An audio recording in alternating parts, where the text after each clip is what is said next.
എല്ലാ സുഹൃത്തുക്കൾക്കും ഒരിക്കൽ കൂടി ലൈഫ് വിഷൻ ടോപ്പ് ഷോയ്ക്ക് സ്വാഗതം ചെയ്യുന്നു. ഇന്നത്തെ വീഡിയോ ഇപ്പോൾ പാർലമെൻറ്റിൽ അംഗീകാരത്തിന് വേണ്ടി ഭരണപക്ഷം സബ്മിറ്റ് ചെയ്ത ഒരു ബില്ലിനെ കുറിച്ചാണ്. അതായത് ആര് തെറ്റ് ചെയ്താലും, അത് മന്ത്രിയായിരുന്നാലും ആരായിരുന്നാലും, മന്ത്രിയാണെങ്കിൽ 30 ദിവസത്തിനുള്ളിൽ ജയിലിൽ കിടന്നാൽ മന്ത്രിപദം നഷ്ടപ്പെടും, പിന്നെ മന്ത്രിയാകാൻ സാധിക്കില്ല എന്ന് ഒരു നിയമം. നല്ലൊരു നിയമമാണ്, ഇതെല്ലാവർക്കും ബാധകമാണ്, ഇങ്ങനെ തന്നെ ആയിരിക്കണം. എന്നാൽ അതിലൊരു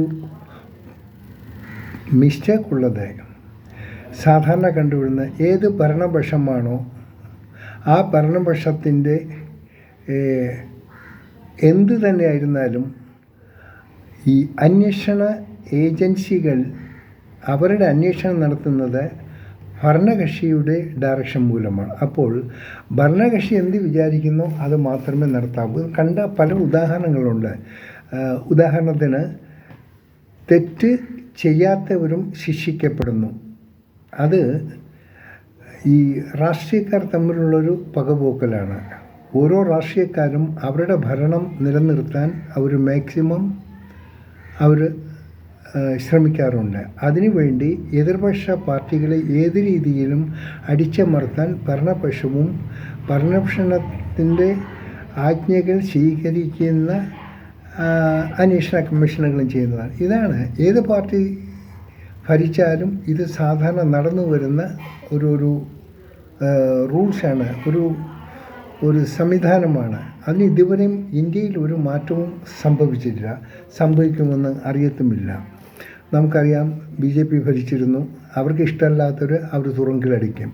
അത് ശരിയോ തെറ്റോ അതിന് വിചാരണ പോലുള്ളത് അന്വേഷണ ഏജൻസികൾ അങ്ങനെ മാനിപ്പുലേറ്റ് ചെയ്യാണ് ചെയ്യുന്നത്. ഈവൻ ഇലക്ഷൻ കമ്മീഷൻ വരെ ഇൻഡിപെൻഡൻ്റ് ആയിട്ടുള്ള തീരുമാനം എടുക്കാൻ വയ്യാത്തതായി മാറുന്നു. അന്വേഷണ ഏജൻസിയിലിരുന്നാലും ന്യായാധിപ സ്ഥലങ്ങളിരുന്നവരും നമ്മൾ അവസാനം കണ്ട് അവരവസാനം പൊളിറ്റീഷ്യനായി മാറുന്നു. അവർക്ക് സ്ഥാനമാനങ്ങൾ വേണ്ടി അവർ മാറിക്കഴിഞ്ഞു. സ്ഥാനമാനങ്ങളുമായി ഈവൻ ന്യായാധിപന്മാർ വരെ ആ ഒരു ലെവലിലെത്തിക്കഴിഞ്ഞു. അതുകൊണ്ട് ഈ നിയമങ്ങളൊക്കെ നല്ലതാണ്. നിയമത്തിനെ മിസ്യൂസ് ചെയ്യുന്നത് നിയമം ഉണ്ടാക്കിയവർ തന്നെയാണ്. അതുകൊണ്ട് പ്രതിപക്ഷം ഈ ബഹളം കാണിക്കുന്നത് കൊണ്ട് അവിടെ ഒന്നും നേടാൻ പോകണ്ടില്ല. പ്രതിപക്ഷം എപ്പോഴും തോൽക്കത്തേയുള്ളൂ. അത് ഏത് പ്രതിപക്ഷമായിരുന്നാലും ശരി, ഭരണപക്ഷമേ ജയിക്കുള്ളൂ. കാരണം കംപ്ലീറ്റ് ദ മിഷനറീസ് അവരുടെ കയ്യിലാണ്.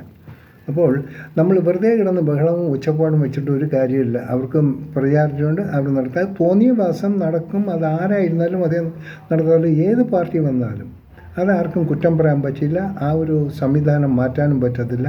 കാരണം ഇത് ഇന്ത്യയാണ്. പിന്നെ മറ്റൊന്നുള്ളത്, ഏറ്റവും കൂടുതൽ പാർട്ടി ശക്തപ്പെടുന്ന ഏർക്ക് വിവരമില്ലാത്തവർ, യാതൊരു ലോകത്തെക്കുറിച്ചോ അതിനെക്കുറിച്ചോ വിദ്യാഭ്യാസമോ ഒന്നുമില്ല, ഏറ്റവും താഴെ കിടക്കുന്ന ആ ഒരു ഗ്രൂപ്പിൽപ്പെട്ടവരുടെ എന്തെങ്കിലും ഭഗവാന്റെ പേരും പറഞ്ഞ് മനുഷ്യനെ ഒരു പാർട്ടിയിൽ ചേർത്ത് നിർത്തിയുള്ള അക്രമങ്ങൾ കാട്ടിക്കൂട്ടാൻ ഏത് പാർട്ടിയാണോ, പ്രത്യേകിച്ച് ഭരണപക്ഷ പാർട്ടിയാണെങ്കിൽ അവരതിനെ സപ്പോർട്ട് ചെയ്യും.